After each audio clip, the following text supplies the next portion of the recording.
So I am the youngest of 3 siblings. I come from a close-knit family where we literally have each other's backs for everything. I would say that I'm humble but motivated at the same time because of the background that I come from. With being an athlete, my other siblings were athletes, so I come from a family that's very athletic, and we have ambitions and goals like most other families do.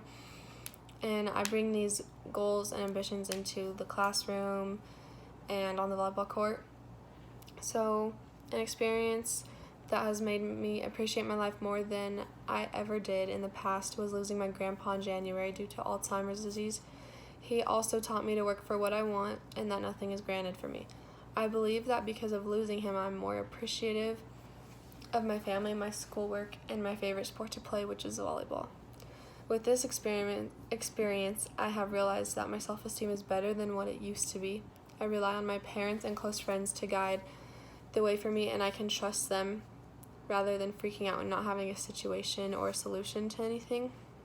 I feel like women have more emotions and cope differently to situations than men do, just like me, for example, in this situation. So when it comes to responsibility, some skills that I have in that area would be I can count on myself to get things done. It may not always be right on time, but I can, even if it's the last minute, I will get it done. I know when I'm forgetting something usually right away. For example, if I walked out the door at 5 a.m. for volleyball practice and I was missing my knee pads, I would realize before even shutting the door and leaving without them. I'm usually responsible for what I need to do, including schoolwork and meeting deadlines. I feel like I have strength in speaking up when I need to, and to me that becomes that is responsibility. If I was confused on an assignment, I would go up to a teacher before it's due and not knowing what to do. This comes into my job in the future and my career for that because I will need to be responsible. Time management will come into play. I can't forget anything. I have to hold myself accountable, and I'll be able to communicate with my coworkers for that. So for myself, I definitely think I'm capable of communicating with others, especially with those I'm comfortable with. I found myself to be afraid to communicate with someone I barely even know, even if it's just small talk.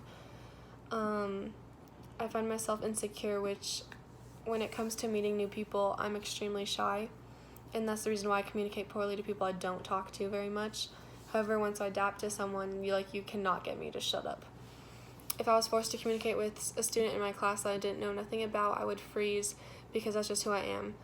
However, if I were to talk to a friend or a coach about relationship advice or any issues I had going on, I would be better at communicating because I not only know them and trust them, but I'm able to say literally anything around them that comes to mind, and I know that they will listen and respond with the same energy that I have. When it comes to social comparison, I'm often found with a smaller group of guys because I prefer to hang around that type of crowd rather than a group of girls who constantly want to gossip. That's just not the group that you would see me with. Because I play volleyball, I have strong connections with and close bonds with girls on my team, so I often will be found with a volleyball teammate on a daily basis. I associate myself with people that I can trust, knowing who I am and stuff about me. I'm usually around the same people, not just a different person every day. That's just who I am. So I believe that my other older siblings have set an example for me on how to communicate with literally everyone. My senior year in high school, I literally came out of my shell. Talking to strangers isn't as hard as it used to be for me, but to this day I'm still working on communicating with people that I don't necessarily talk to or know very well.